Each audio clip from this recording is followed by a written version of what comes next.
asifiwe sana. Amen. Tuzamuri cyoro cya Yesu. Hallelujah. Hallelujah. Uvuga ngo ndumwimukira kandi akomeje mu rugendo rwanje. Ibizindo mwisi ngo ndabihinyuye sigaye nifuzo mu ijuru. Bwana asifiwe sana. Amen. Ndendo mu Kristo ndumwimukira akomeje mu rugendo rwanje. Ibizindo yusi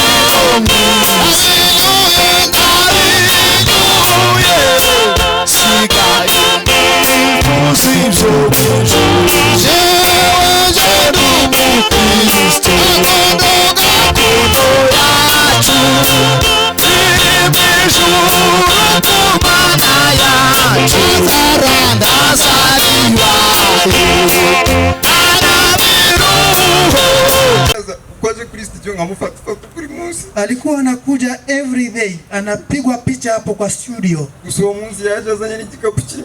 Siku hiyo alikuja na bag ambayo inajaa mavazi. Mimi nilikuwa naona si mambo ya kawaida kabisa. Sasa tukaendelea kupiga story hapo na yeye. And then haramukiriya waje kuri studio. Customer akatujoin hapo studio. Ampasha kumukorera, yari afite umwana. Kanisaidia sasa tukapiga picha mtoto huyo. Ariko mbere yuko ambwira ngo mfata amafoto yari ambwiye. Alikuwa ameniambia ngo yabonye fiance ngo amafoto ashaka ngo nashaka kumwerereza. Aliniambia amepata mchumba, sasa nataka picha hizo azitumie mchumba. Izindi zari zo gukoresha kuri birthday yari kwa mbere. Picha zingine zilikuwa sasa kuandaa birthday yake ilikuwa the following Monday. And then umukiriya araza dukora amashoot y'umwana we. Customer akakuja tukapiga picha mtoto. Turangije mbere yuko tumushyirira amafoto munoza muri machine nga selecting ari bujyana. Tulipomaliza sasa kuandaa muonyesha picha hizo apate kuselect. Nibwaje aparika moto y'abasore babiri baparika imbere nyine. Kukaja sasa watu wawili kwa pikipiki. Okay, ni ibintu bisanzwe kuba ahantu twakoreraga na na ni kawaida huwa tunaserve kila mtu, na hapo kulikuwa watu wengi. Umwe yarinjiye, mmoja aliingia, ndasigara hanze y'umuryango, mmoja mwingine akasalia nje. So maybe we thought he was a client. Dutekereza ko nari umushitsi cyangwa se umukiriya, customer. And then I stand up, I ask how can I help him. Ndamubaza ndetse nagufasha. He didn't say anything. Ntabwo yigeze agira icyo avuga. He pulled gun out. Kura mu intwaro. He asked us if we know what is holding. Aratubaza if we know what he is holding in his hand.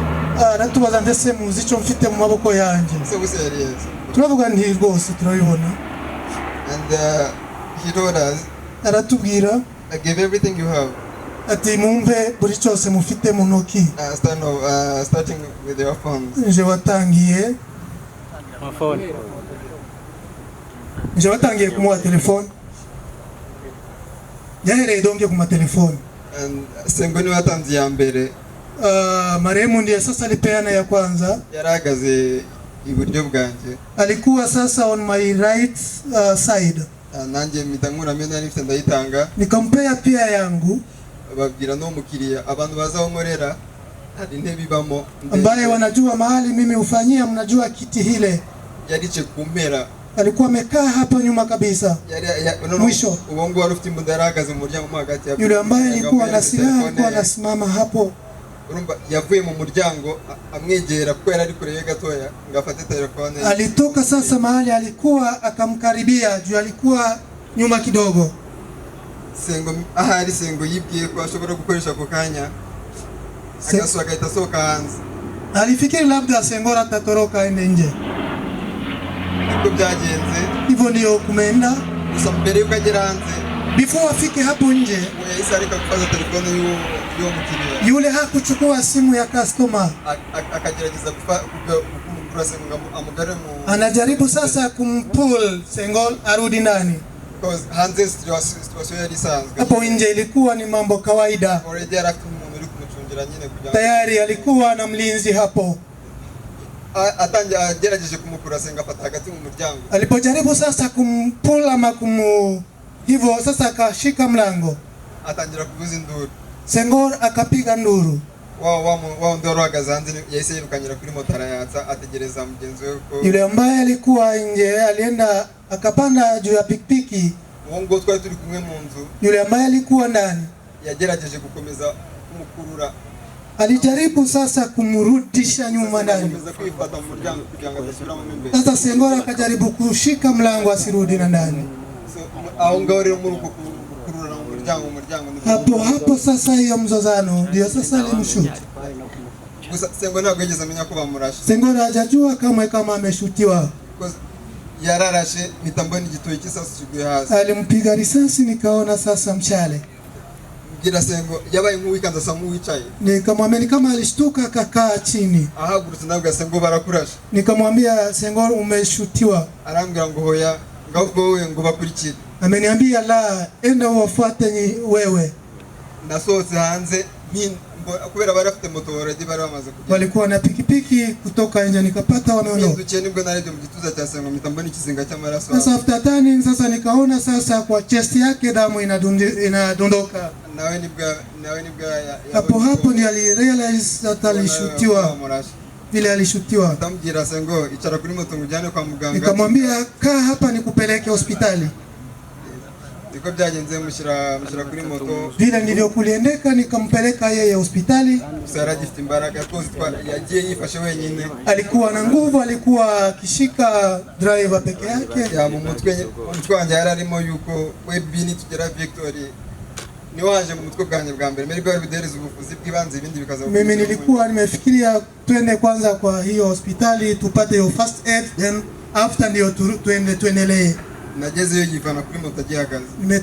Ametoka hapo kwa pikipiki peke yake. Yaani alikuwa na nguvu bado. Mugendi guhamagara abaganga bamakanira ko nta emergency services bafite. Kuita sasa madaktari ama nurses wanasema hakuna hii service emergency. Bwabaye nk'ukikine jasa nk'ushatse kugwa hasi ndamufata ndamukomeza. Ndio sasa niliona sasa nguvu zinataka kumuisha.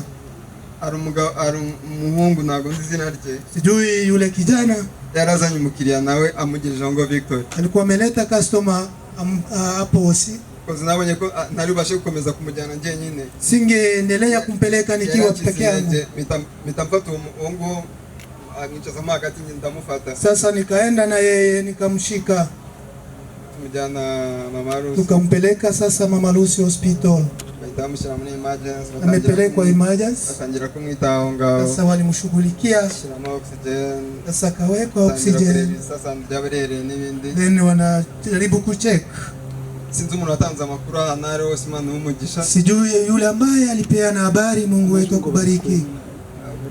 Batangira kumbwira ngo batangira kumeza receipt z'amafaranga ngo nishure. Nikawa nimepewa receipts sasa za tuseme bill za hospitali nianze kulipa. Ndababwira yarafite NHIF. Alikuwa na NHIF card. Reka ngende ndebe mu myenda yari yambaye. Kasema wacha niangalie kwa hiyo yale mavazi alikuwa amevaa. Niangalie kama NHIF card iko ndani kwa hizo vazi.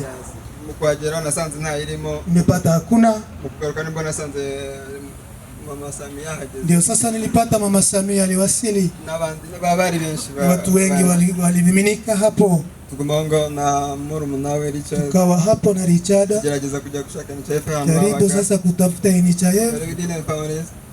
Sasa tukaendelea hivyo. Tukakosa hiyo NHIF. Nyine turagaruka ngaho gusa twabonye ibipapuro byiwe. Tunarudi tumeona sasa matokeo hizo papers za hospitali. Ibipapuro bino bya tukapata sasa documents zake. Yake ndababwira kubera izi nimero ziba zihuye n'iziri kuri NHIF. Nituzijyana bakazishyiramo bareta babona imyirondoro yiwe. Ni kuna maswali ambapo niliongea na wao. Twazanye na Richard. Tulikuja na Richard brother yake. Ngao turejana ndabitanga. Tukawa hapo nilipea sasa daktari vile kuliendeka. Ukasema hakuna shida. Ndio twasanze bari muri process yo kumujyana. Ndio sasa tulipata wakiwa kwa process ya kumpeleka Kenyatta. But he didn't make it. Ntabwo byashobotse ntibyakunze. Arakoze. Asante sana. Kandi reka nanye mfate iminota mike yambashimire. reka tubashimire kuba mwadutabaye. Tuwashukuru kwa sababu umekuja kwa wingi. Mu by'ukuri ntitwabona amagambo yo kuvuga, Hatuwezi pata yale ambayo tutaongea, ariko nubwo twabuze umwana wacu, lakini kama tumempoteza mtoto tukaba dufite umuryango ungana namwe mwese na hano, tuko na familia kama nyinyi, byaduteye guhumurika. haki tumefarijika. Ku giti cyanjye ndabashimira, Mimi kibinafsi nimewashukuru. tumaze kubura umwana wacu Tulipopoteza mtoto wetu, mwaradutabaye mumekuja kwa wingi, kandi mwaradufashije, mulikuja kwa wingi na mkatusaidia. mwatweretse yuko twababaranye nawe. Mumetuonyesha ya kwamba tumehuzunika na nyinyi. Rero hamwe n'ibyo, Pamoja na hayo, mu izina ryanjye kwa jina no langu mu izina ry'umuryango, na jina pia la familia, mwatweretse ko muri inshuti koko. haki nyinyi ni marafiki. Rero reka dusome umwirondoro twihuta. Wacha tusome haraka. Rero umwana wacu yitwa Serugo Munyakade Gusengo, yavukiye muri Kongo ahantu hitwa mu Kidasi, ubwo ni mu Gashasha.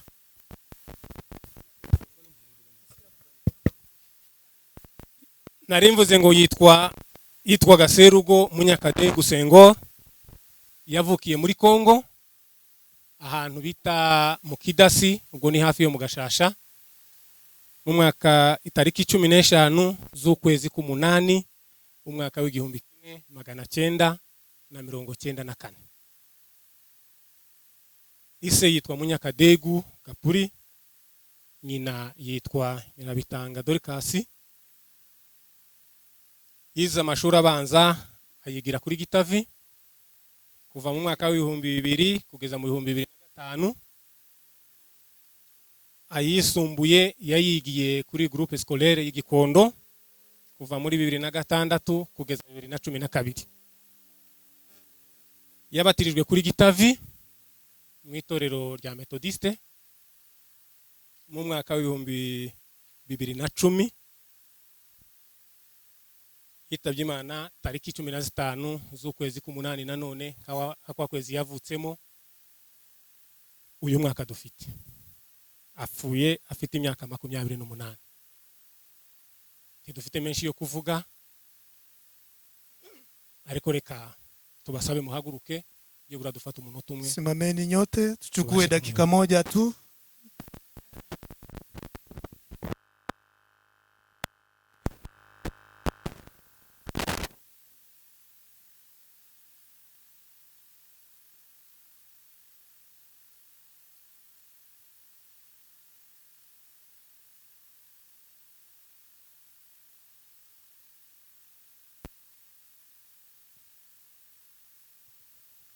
Murakoze cyane. Asanteni sana. Bwana Yesu asifiwe sana. Yesu ahimbazwe. Bwana Yesu asifiwe sana. Shimira Imana kuba ku birori z'umwana Sengoro. Nashukuru Mungu kwa kuwa kwa hii siku ya Sengoro. Iyi ni gahunda Imana yari yarapanze kuko nzoba muri ibi birori bya Sengoro. Hii ni mpango wa Mungu ambaye aliandaa awali, nitakuwa kwa hii siku. Twicaye iwacu numva ngize ikintu cy'urukumbuzi rwinshi cyane. Tulipokaa nyumbani nikasikia sasa shauku mingi sana. Numva nkumbuye kuza kuramutsa abana. Nikajihisi kuja kusalimia watoto. Ariko kwari kugira ngo nze gusezerera Sengoro. Lakini labda ilikuwa ni kuja ni muage kijana wangu. Shimye Imana kuko kuri uyu munsi mpagaza aha hantu. Nashukuru Mungu kwa kuwa mimi niko mahali hapa. Sezerera Sengoro. Nikisema baya ama nikimwaga Sengoro, Ndabona nagize amahirwe aruta ay'umuvyeyi wiwe. Mimi sasa niko na bahati kubwa sana.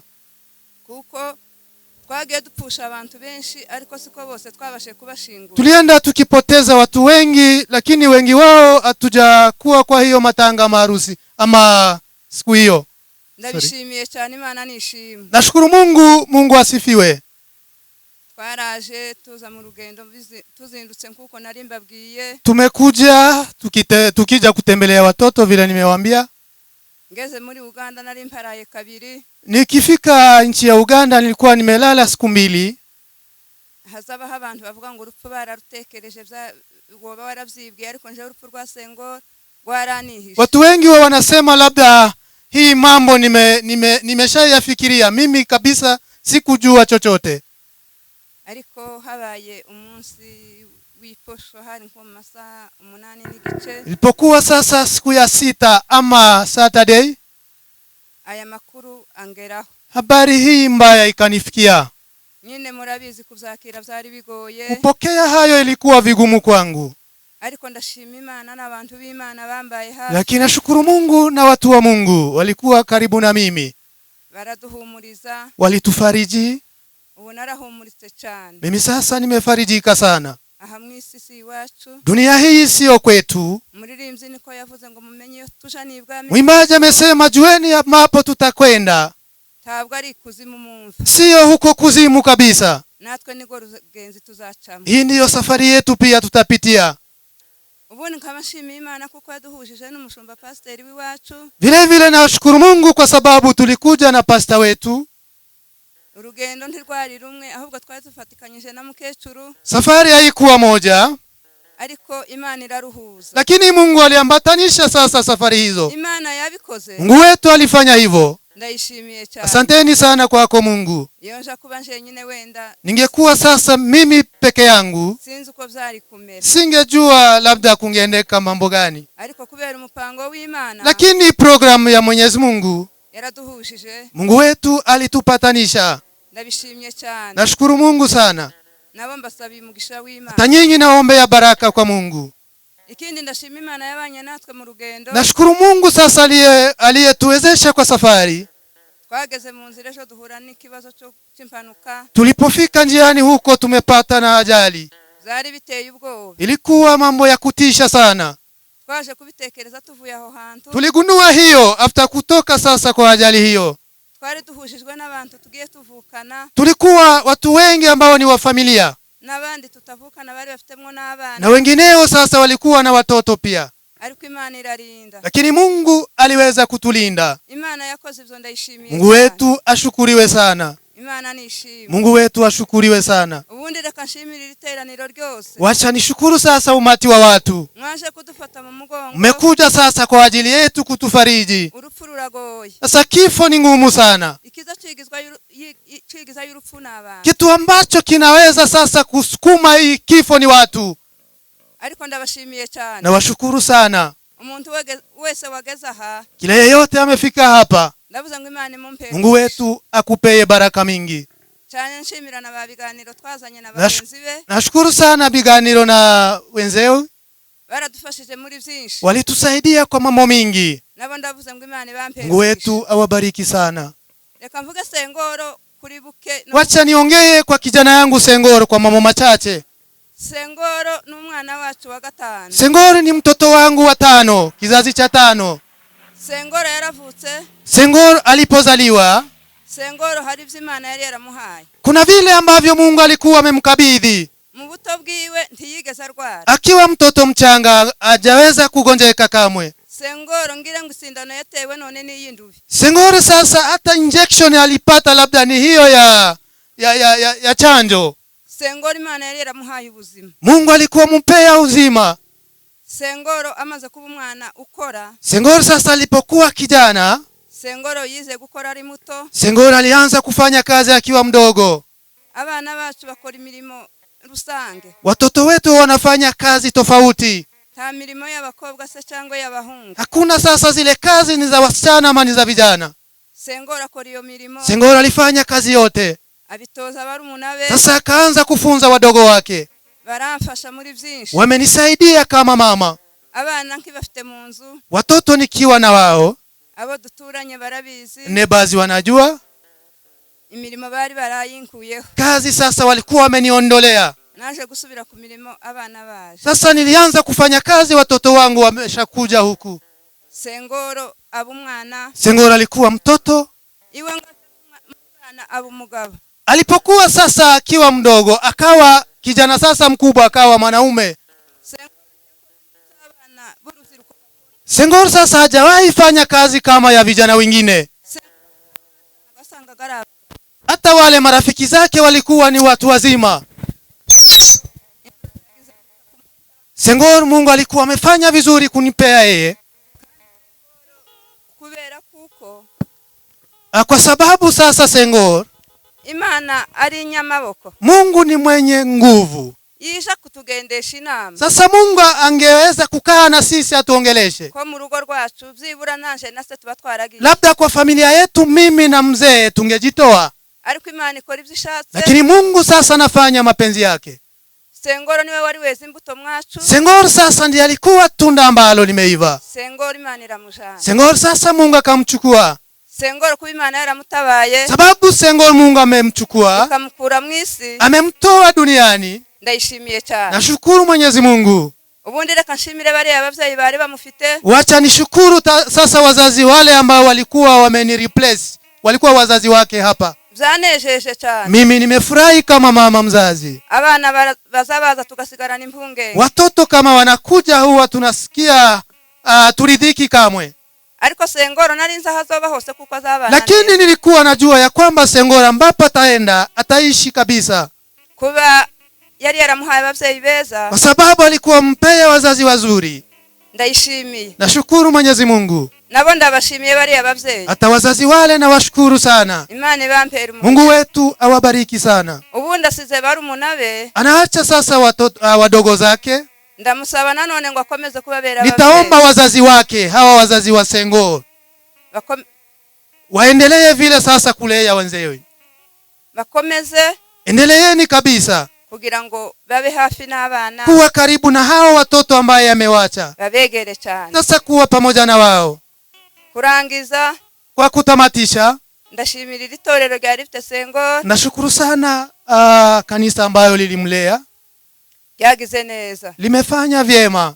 Iyo abana bari ino twumva impungenge, watoto wakiwa hapa sisi haturidhiki kabisa, ariko twari tuzi kuko ari mu rusengero, lakini tulikuwa tunajua ya kwamba ako katikati ya kanisa.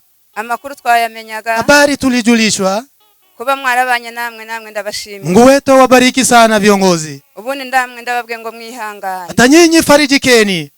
Ubundi shimiye familia yacu. Nashukuru sasa familia yetu, kuko mwabaye hafi n'abana, kwa sababu muliambatana sasa na watoto, mwarabegereye, mumekuwa karibu yao, mwakoze byose, mumefanya yaliyo yote. Imana yo mwijuru Mungu wetu ambaye adhiakiwi ibampera umugisha, awapeye baraka. Mkurangiza, kwa kutamatisha, nifurije Sengoro, sasa namtakia Sengor iruhuko ryiza ridashira, pumziko mwema. Amen. Amen.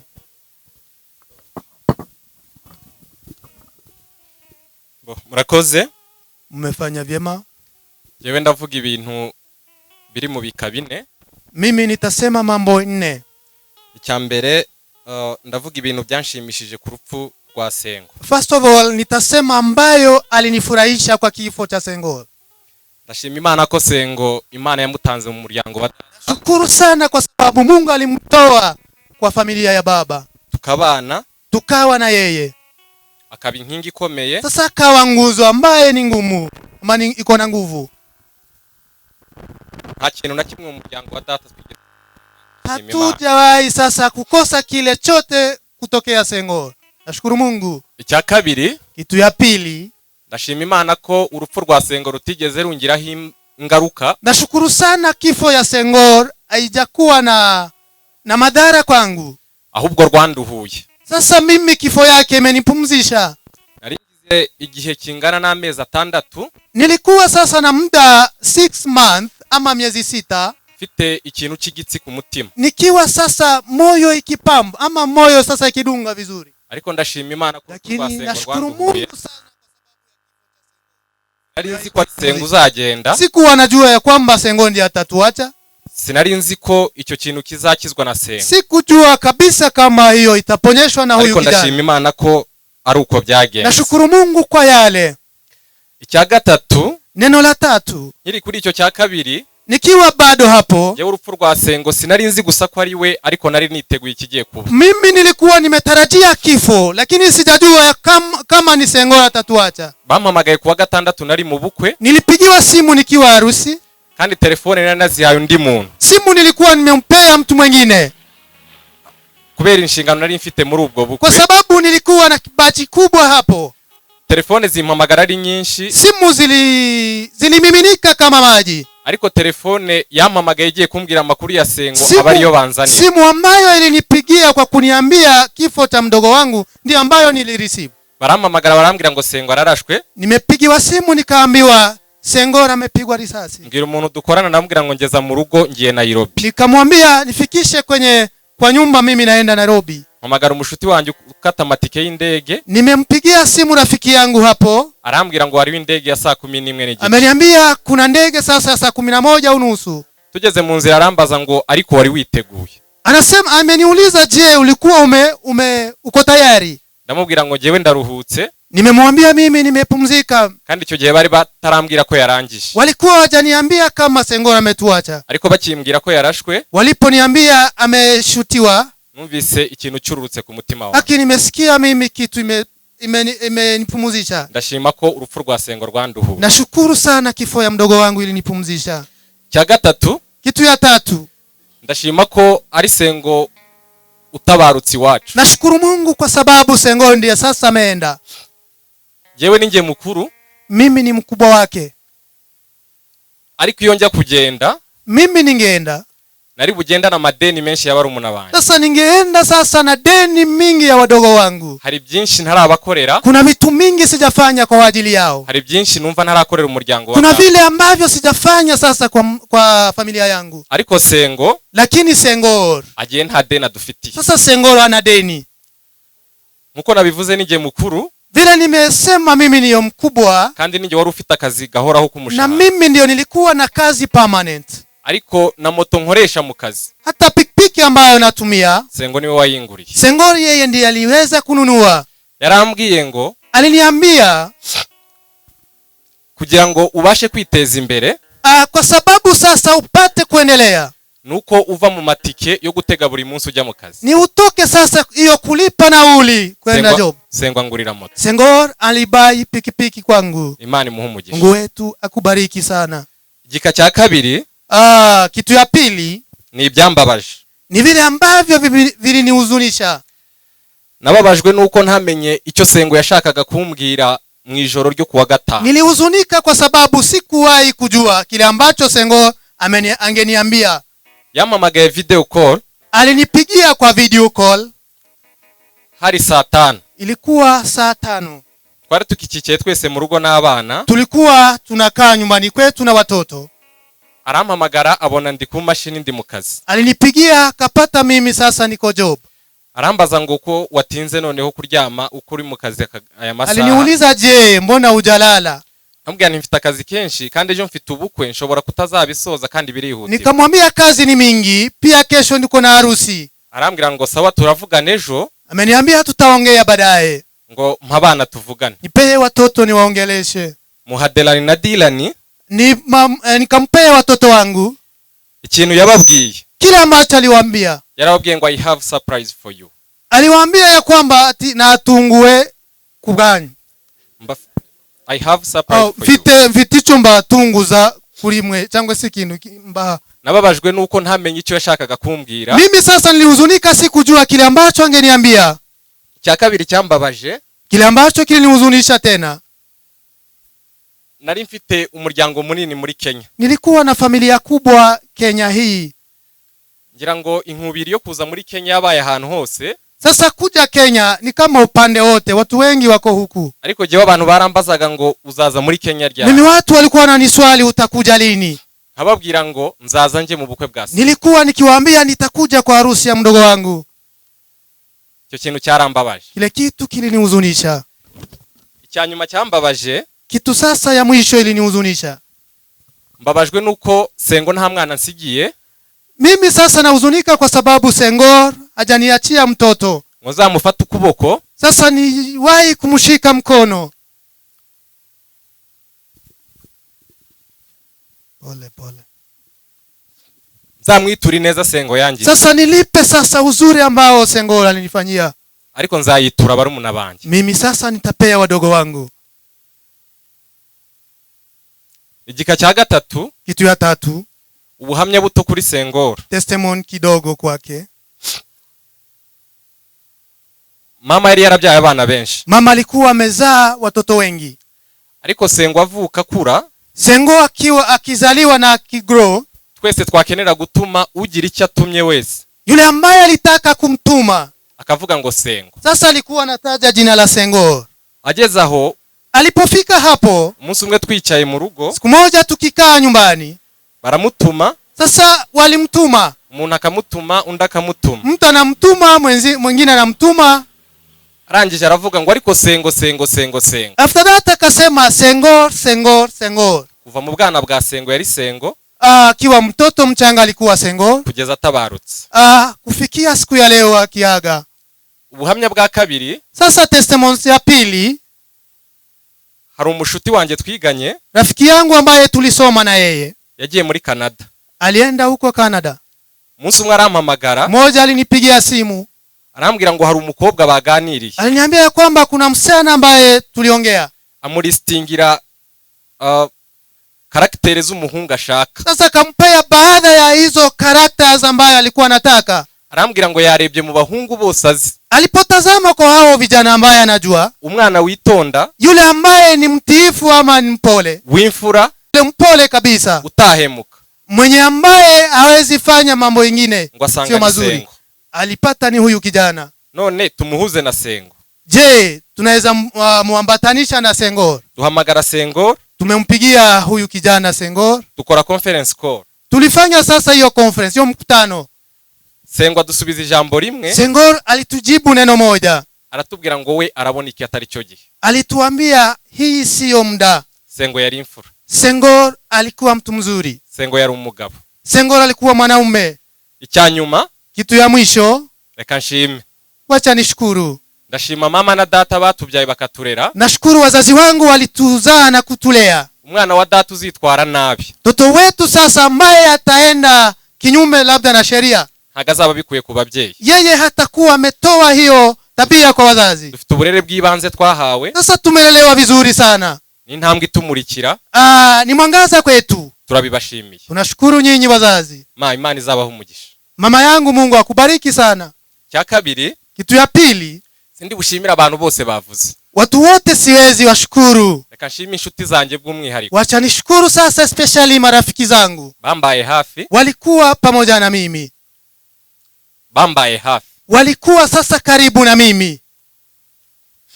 Ndashimira inshuti yanjye yitwa Pacific, Nashukuru Pacific. ni umwega, Yeye ni wa familia yangu. Mungu wa Masogi. Ni kijana ya mzee Masogi. Twariganye Buvira, Tulisoma na yeye. ariko ni inshuti yanjye Ni ndamushimira. rafiki kabisa, namshukuru. Wa kabiri, Mtu wa pili, ndashimira umugabo witwa Rurayi. nashukuru Rurayi.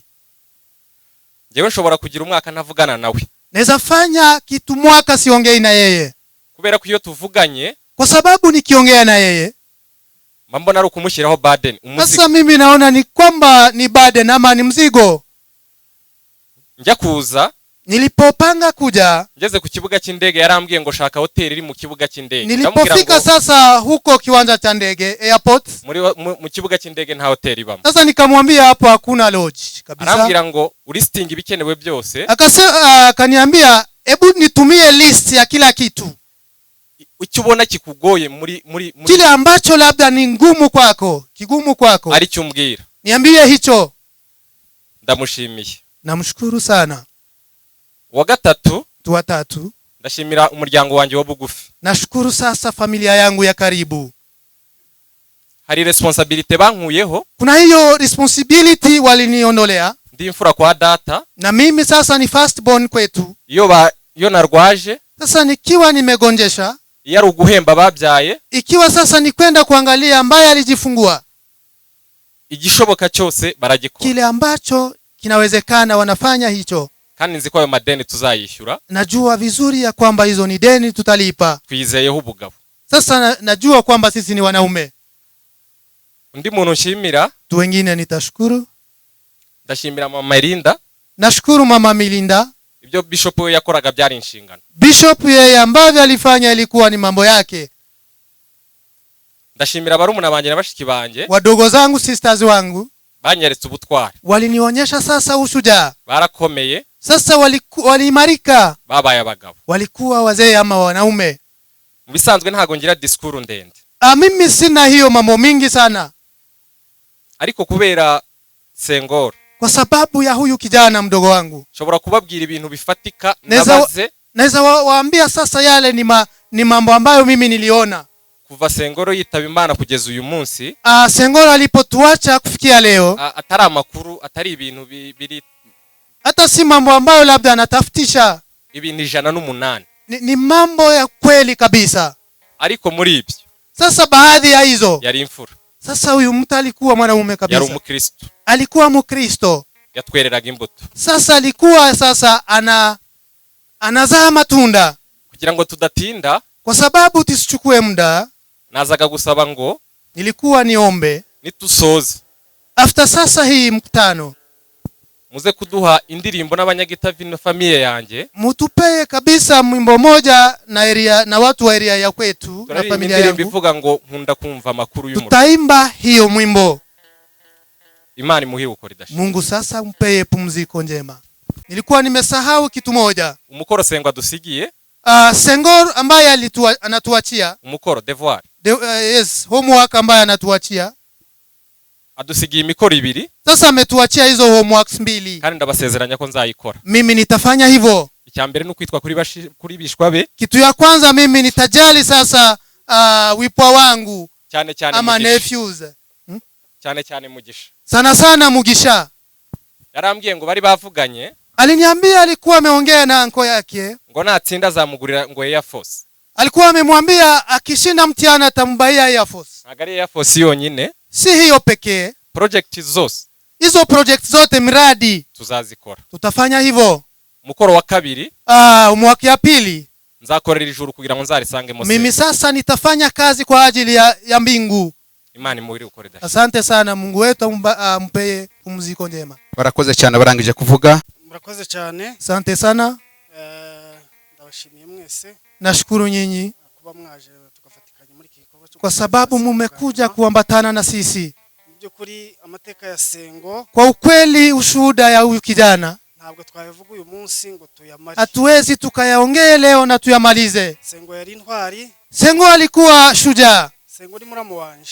Mimi ni shemegi yangu. Ariko yari yararenze urwo rwego. Lakini sasa alikuwa juu ya kuwa shemegi. Aba murumuna wanje. Akawa sasa mdogo wangu. Sengo twicaraga. Sengo tulikuwa tunaketi na yeye. Tukajya inama.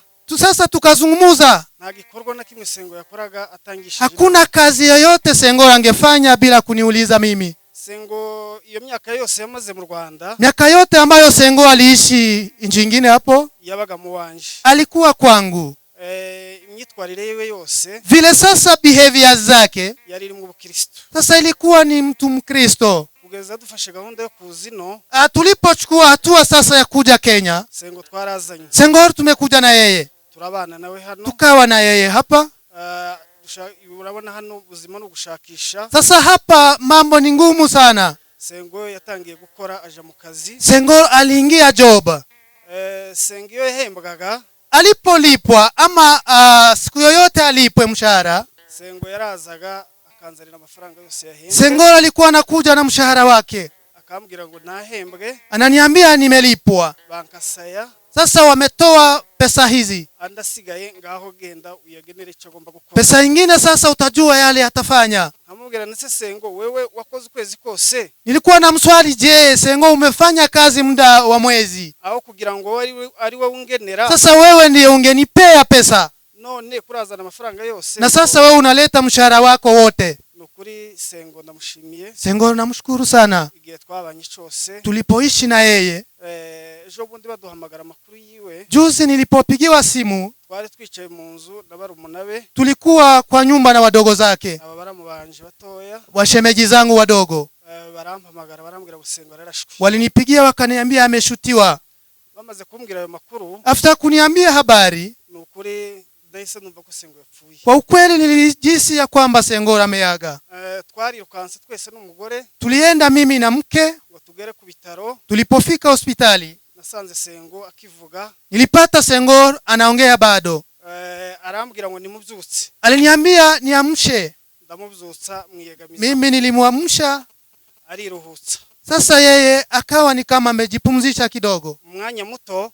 After kidogo saa kidogo. umuganga araza arambwira ngo ntabwo twakubwiye ko umuntu agomba kweguka ahubwo mujyamisha. Daktari aliniambia lalisha Senghor. Nibwo batubwiye ko bagiye kumujana Kenyatta. Ndio sasa walitaka kutupea transfer ya kwenda Kenyatta. Ariko mu by'ukuri nje amasaso ndayazi. Mimi najua mambo ya risasi. Iyo nabonye ahantu yarashwe, nilipoona mahali alipigwa risasi, mbona ko Sengo atakibayeho. Nikaona kweli Senghor ataaga. Ndiheba. Mimi nikakata tamaa. Ndetse ngaza nshaka kuburyo nabihisha mushikiwe. Nilijaribu sasa kujaribu kuhide hizo emotions. Iwe ntiyahageraga. Sasa sister yake hakuwa nakaribia. Yahageze rimwe ngabona uko ameze ahita sohoka. Alifika hapo mara moja akiona hali ni mbaya amerudi nje. Akambaza ati se bimeze gute? Alikuwa ananiuliza je, mambo iko aje? Ngamuhumuriza nkamubwira ngo ihangane. Nilikuwa nimemfariji labda anaweza pona. Mu by'ukuri reka turangiza ndabona banyegereye. Kwa kweli wacha tutamatishe, naona labda masaa imesonga. Reka nshimira abantu. Wacha mimi nishukuru watu. Ndashimira abantu bose twabanye hari kuva umunsi Sengo nyine iyo nkuri ba. Nashukuru wale watu wote tulikuwa na wao hapo. Abantu baraje benshi batandukanye. Watu wengi walikuja. Hari abageze mu rugo. Kuna wale walikuja home. Abaturanyi n'inshuti. Neighbors walikuja, marafiki. Bose baraje. Wote walikuja. Kandi twarakomeye. Na kweli tumeimarika. Cyongeyeho ndashimira Imana. Twingine nashukuru Mungu. Kuba abari baje baturutsiriye mu gihugu cy'Ubugande. Wale walitoka Uganda. Imana yabarinze bagahuruka. Mungu aliwalinda wakafika salama. Bamaze kutubwira amakuru ko bakoze accident. Walipotuambia walipatwa na ajali. No turavuga ati se biragenda gute? Tulisema je, kwani hii ni mambo gani? Ariko Imana. Lakini Mungu aziakiwi. Yabahurukije uyu munsi. Mungu aliweza kuwaleta pamoja. Imana rero ibahumugisha. Mungu awabariki. Mukomere mwihangana bavandimwe. Imarikeni kabisa. Kumwe. Tuko pamoja. Tuzabaho. Tutakuwa kabisa, tutaishi. Ibihari byose tuzafatikana. Kila ambacho kiko tutakuwa pamoja nanyi. Asanteni sana, Mungu awabariki. Barakoze cyane. Kansabe Bishop Igirani. Wacha niombe Bishop. Ndagira ngo nje ntangire nshimira abantu. Wacha nishukuru watu. Zifate zo. Ndashimira Pasteri kuva kuri Gitavi Silentanda. Nashukuru kasisi kutoka Gitavi hamwe na madame we bari kumwe na mke wake, kugira ngo baduherekereze mukecuru kuva Bugande mu rugenzi rw'umubabaro. Walimusinikisha mama ndetse babashe kumugeza hano. Ili wamefika na yeye hapa. Pasteri nubwo murabavukanye ariko mwadukoreye igikorwa. Pastor, ijapokuwa nyinyi sasa ni mandugu, mmefanya mambo mazuri. Natekereza urwo rugenza azamwe rw'umubabaro. Mimi nilikuwa nafikiri sasa hiyo safari bikaturenga cyane. Mimi nilikuwa inaniwacha kabisa. Mungu wetu wabariki sana. Ndashimira abari hano bose kumungana. Nashukuru nyinyi wote. Habe nutogerageza kwihangana. Hata yule ambaye labda hezi vumilia. Kubabona ukumungana mwese. Kuwaona nyinyi biduteye ishema. Kweli ni nguvu kwetu. Kandi kuba mwaje kudufata mu mugongo. Na mmekuja kutufariji. Uzukuri biradukomeje. Haki tumeimarika.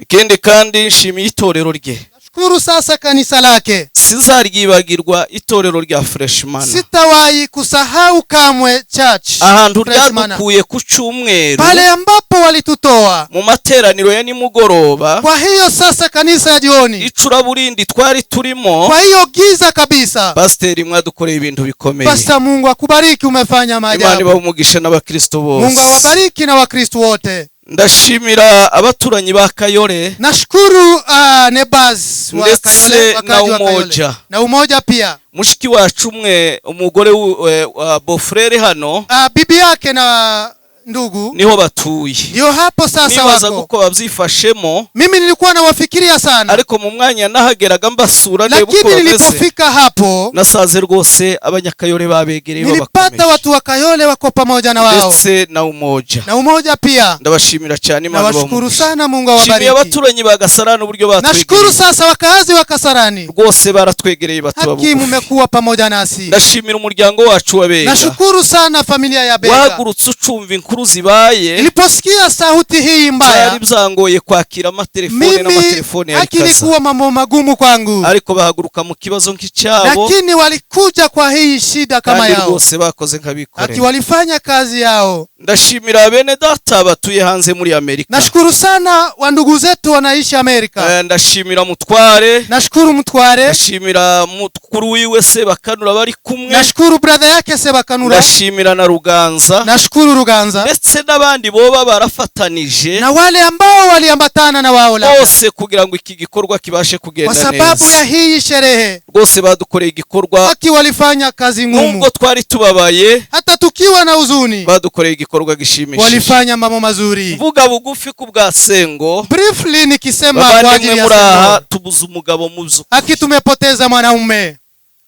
Bamwe baramubona ari umwana. Wamoja wanaona labda akona umri ya mtoto mdogo. Ariko ibikorwa yadukoreraga hana duhagaze iruhande. Kazi zake sasa zari birenze uko twobivuga. Ilikuwa ni mambo ya ajabu. Ubuzima bwe bwari ubwishimo no guseka. Sasa alikuwa anatabasamu sana. Ijambo ryambabaje rinkora ku mutima. Kitu ambacho kilinihuzunisha zikagusa sasa moyoni mwangu. Intambara nahoranaga nawe ya buri munsi ya muzehe ampamagara ambwira ngo nimushingire. Ni vita ambayo nilikuwa nikipigana nayo. Buri cyumweru cyose twagiranaga inama nawe. Every week tulikuwa tunakaa na yeye. Ikindi cyumweru kikaba icumweru nzunguruka ntora abageni. Wiki nyingine sasa mimi uzunguka nikitafuta msichana. Kuko yari umuntu uzi gukora. Sababu alikuwa anafanya kazi. None urumva kantinya nkamukuru we mukuru. Sasa alikuwa ananiheshimu kama brother yake mkubwa. Akambwira ngo rwose ngiye kukwereka umugeni. Alikuwa ananiambia anataka kuonyesha bibi harusi. Ariko yagera hirya karuwa nkamuteza bashikibi. Nilikuwa sasa najaribu kuongelesha wadada zake ongea yeye. Yagera hirya akifika hapo nyuma. Bamwe akababwira ngo ariko arabura uko ambwira ngo ntiyoshaka atarabanza kwiyubaka mu buryo abyumva. Anasema siwezi sasa leta msichana na sijajijenga kabisa. Uwundi munsi ngo muhamagare ngo none ndagukeneye mu nama yihutirwa. Kwingine nikimpigia simu na kutafuta sasa tuongee kigaba. Nimba yarabonye ko ndakara cyane aza yitwaje igikorwa yakoze mu bucuruzi bwa hano. Alikuja sasa kinionyesha kazi zake. Aza yitwaje kamera nziza ihenda. Alikuja sasa kinionyesha kamera hiyo ni expensive. Arambwira ngo ikikubwira ko ntari umwaribifu dori congezeho. Kila ambacho kitakuonyesha kwamba mimi sasa si mtu wa kugenda niyubaka kugira ngo mimi naenda nikijijenga polepole niwaonyeshe mambo ambayo ni ya kushukuriwa. Ibisubizo twari twiteguye ahubwo twari twiteguye. Hatukuwa tumetarajia hii maneno. Kumuvuga biraturenze. Sasa kuongea kwa ajili ya huyu jamaa. Lakini twavuga imani mwakire. Hakuna kile ambacho tutaongea tena. Mungu aweze kumpokea. Reka tubanze dushime Imana. Wacha tushukuru Mungu. Itubashishije kugera muri uyu mwanya. Kwa sababu inatuwezesha kufika kwa huyu muda. Kandi ijambo ry'Imana niko rizarivuga. Neno la Mungu huwa linasema hivyo. Ngo mu bihe byose tuzadushima. Kwa kila jambo tushukuru. Mu bihe bikomeye nk'ibi ngibi. Sasa kwa jambo kubwa kama hii kama ya kuhuzunisha. No mu byiza. Hata kwa mazuri byose bitikirwa n'amashimwe. Hiyo yote ni kushukuru. Kubw'ijoro rero ntitworeka natwe gushima muri ibi bihe. Kwa hivyo hatuna budi ya kumshukuru. Uyu munsi mukuru tugezemwe w'umwana wacu. Kwa sikukuu ya kijana wetu. Kandi mu by'ukuri twari tumusangiye n'umuryango w'Abega. Kwa ukweli alikuwa mtoto wetu sisi wote. No kuvuga ngo bari bafitemwe ipurusa 50. Walikuwa na 50 na sisi pia hivyo. Nubwo ubona tubonye ijambo nyuma ariko ni kumucu bivuga kandi natwe hata kama labda tumepewa nafasi nyuma. Tukaba dutanze mpore kuri uyu muryango w'Abega.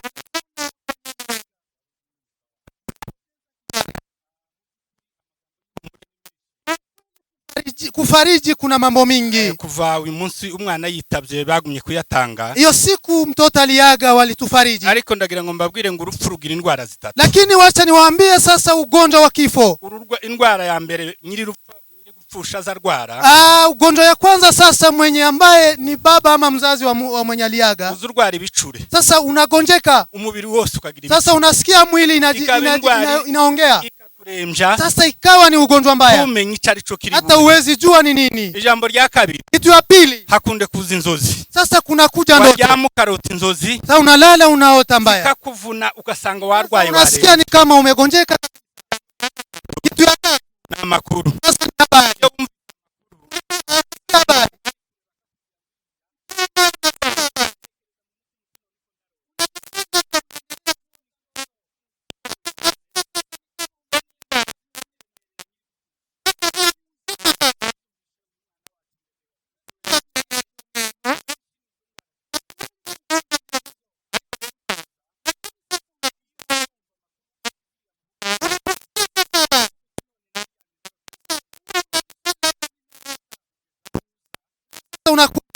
umurambo unapata sasa maiti, ukawuhindura sasa unajaribu kuangalia, none ugasanga za nzozi zibaye unapata sasa ndoto sasa inakuwa ukweli, na hiyo mwili kutingika yote inaisha. Hari umugabo w'umuhanga wabivuze cyane. Kuna mtaalamu alisema, muzamubona baza bavuga umwami Daudi, ambao wanasema mfalme Daudi yarwaye ibicure, sasa aligonjeka hiyo mwili, inzozi, sasa akagonjeka ndoto, akagonjeka habari.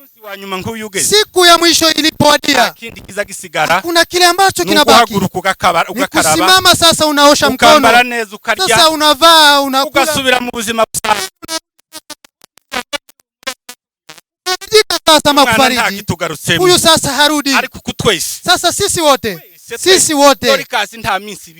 sasa bukeya myaka mikeya gusa, myaka kidogo, nase munyakadegu nuko natwe ba nyirarume nuko, hata sisi wajomba tuzagira ahantu heza, tutafika mahali pazuri. Bene data mukomereze kuri ayo magambo, farijikeni sana wandugu, bishime mukomere. Sasa furahieni. Nshimira Pastor Sironi, nashukuru Pastor Sironi kugendana na mushiki wacu ambaye alikuja na sister akamuyobora akamugeza hano, alikuja na yeye, dushimishije kuva twumvisa ayo makuru. Tumeshukuru sana na tumefarijika.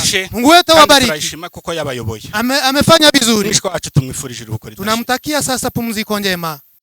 Mungu wetu ashukuriwe. Amen. Amen. Ntabwo njenge kuvuga ubuhamya bwa Sengo. Mimi sitasema testimony ya Sengo. Aho twari duteraniye ejo twaravuze n'umutware wanje. Jana tuliongea mimi na mzee. Ngiye gushimira abantu. Nataka nishukuru watu. Ndashimira abantu bangana gutya baje kutwihanganisha. Nashukuru umati wa watu wote. Mwagize neza, Imana y'ijuru ibaho mu. Mumefanya vyema, Mungu wetu awabariki. Ndashimira abashumba bari hano bose. Nashukuru sasa viongozi. Mwakoze, Imana y'ijuru ibagirire. Mumefanya vyema, Mungu wetu awabariki. Ndashimira abantu badutabaye wa munsi. Nashukuru wale ambao walikuja kutufariji. Wari umunsi uteye ubwoba cyane. Ilikuwa ni siku inatisha. Ariko kubera abantu, kwa sababu ya nyinyi watu, twarabyakiriye, sisi tumepokea hayo, turakomera, na kweli tukaimarika. Imana yo mwijuru itazikiranirwa, Mungu wetu asiyezihakiwa ibaho umugisha. Mungu wetu awabariki. Ndashimira abamama twavanyije nabo hari Agasarani. Nashukuru wa mama tulikuja na wao kutoka Kasarani. Turajana tugerana hari kwa muganga. Tulienda na wao hadi kwa daktari hapo hospitali. Turongera turagarukana. Na tumerudi na wao. Bangiriye neza cyane. Wamefanya vyema kwangu. Imana ibaho umugisha. Mungu wetu awabariki. Ndashimira Revera wanje. Nashukuru Reverend aho nsengera, ambapo mimi ushirika Aisa ntabara vuba, amekuja kunisaidia ama kunifariji. Ansanga umoja. Amenipata hapo umoja. Yarakoze cyane. Amefanya vyema, Mungu wetu akubariki. Ndashima familia yanjye mvukamo. Nashukuru familia yangu. Mwarakoze, Imana ibagirire. Mumefanya vyema, Mungu wetu awabariki. Ndashimira abantu bose badusuye. Nashukuru wale ambao walikuja kutufariji. Mwagize neza. Mumefanya vyema. Imana ibaho umugisha. Mungu wetu awabariki. Turakomeye. Sisi tumeimarika. Kandi data afite abana benshi. Baba sasa ni mzazi, ako na watoto wengi. Hari nabandi bapfushije baramarira. Kuna wale ambao labda wamepoteza watu wakaisha kabisa. Ariko lakini ababyeyi bacu turavuga ngo bakomere. Wazazi wetu imarikeni. Aho Sengo asigiriye, ambapo Sengo amewacha, natwe mukingi tuzawufata. hapo tutaendelesha. Murakoze cyane. Asanteni sana. Reka mbasabe mwicare. Wacha niwaombe kuketi. Apostle natambukire hano imbere. Apostle atachukua microphone. Nasoza kwa banyararume baze hano imbere. Mjomba pia atakuja kufuata. Tube turashoje igikorwa cyane. Abe umuryango w'abahire batambukire hano imbere. Wacha niwaombe familia Wahire. Nibo banyirarume wanyakwigendera. Sasa wajomba sasa wa mwenye ameaga. Nibasoza after wao ndahita mbaha uwundi murongo dukurikiza. Nitawapea sasa kanuni nyingine tutafuata. Murakoze cyane. Asante sana.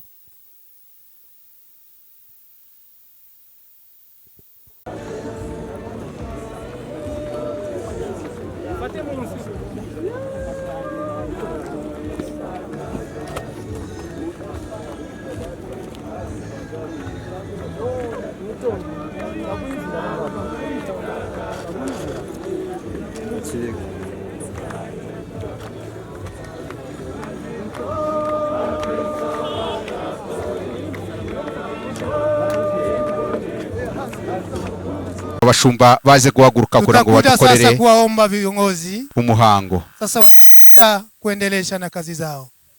Sasa watu umekuja kwa wingi. Viongozi nari mbasabye kubera kuko turi benshi ni muza mwese amasaha tuzarafata amasaha maremare. Naomba tafadhali vumilieni hapo mulipo, watu ni wengi, tafadhali hatuwezi tukamalize. Tafadhali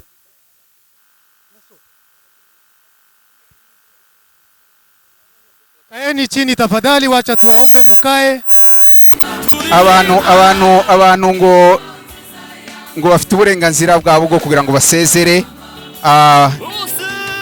ni mureke basezere. Wanasema ya kwamba watu ni lazima waage marehemu, lakini watu ni wengi tafadhali.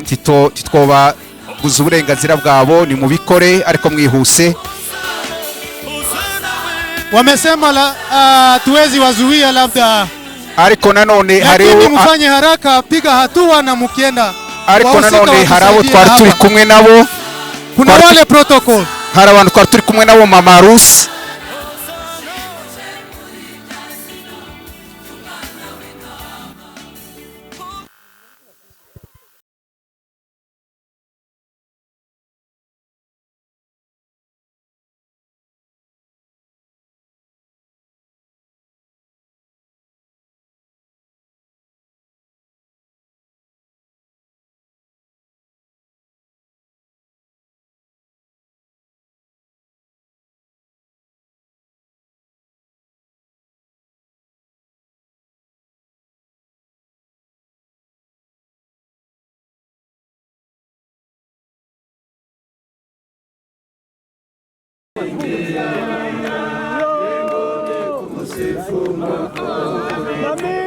Na mimi nataka kuimba pamoja,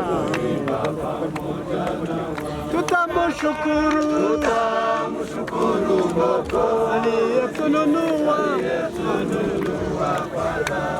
walio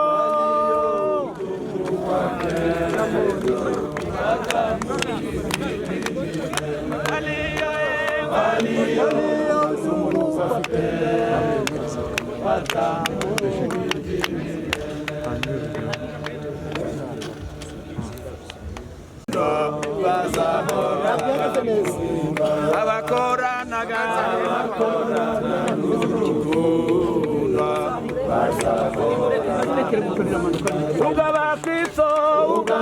Kristo basijira mw'ijuru gushimura nifuza kuzajana nawe dufatanye irimira tuzarimira umukiza kuko yatuguza amaraso abakorana n'urukundo bazahora abakorana n'urukundo bazahora bamuhimbaza kwa neema kubwa kabisa tumekubaliwa na Mungu kwa neema kubwa zaidi twapata kumutumikia kuishi kwa ajili ya Yesu kati yote ya dunia hii.